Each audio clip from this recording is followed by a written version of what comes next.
It was the morning of January 24th, 1848, when James Marshall found gold at John Sutter's lumber mill on California's American River. 1 year later, in 1849, gold fever had infected the world, and more than 300,000 people came to California to find their fortunes. It was the start of the gold rush. These pioneer miners were farmers and businessmen. Most of them never found their riches and went back home. Yet others stayed in California and made a living helping other miners. They settled in tiny towns like Old Dry Diggins, which today we know as the city of Placerville. California's gold rush is an important part of American history.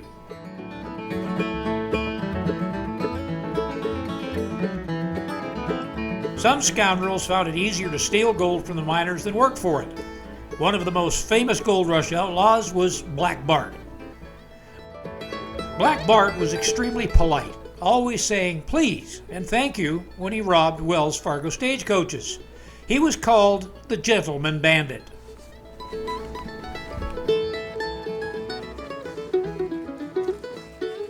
They call me the Gentleman Bandit.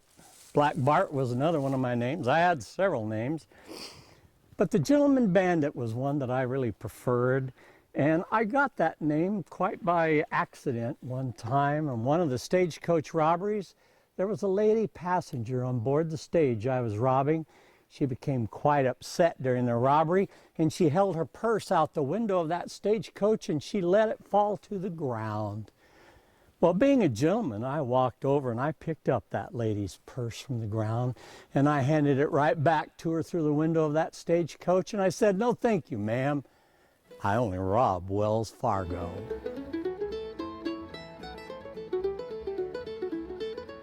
There were a lot of us stagecoach robbers back in those days, and I think I was the best of them all.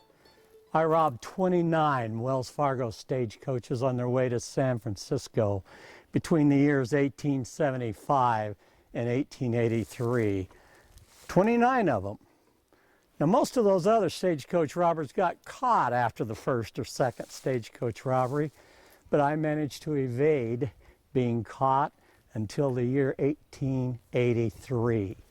At that time, the last stagecoach robbery, I did a pretty good haul there.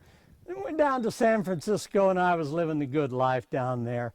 And sure enough, old James B. Hume from Placerville right here found my handkerchief at the site of the last robbery, and on that handkerchief there was a laundry mark FX07.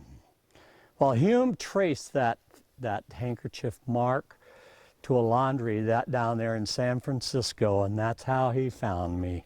James Hume was a pretty well-respected lawman here in the area. In fact, I never robbed a stagecoach in Placerville because I had too much respect for that man's ability. He was really good. Well, took a couple of nights of jail time, but eventually I confessed to a couple of the robberies.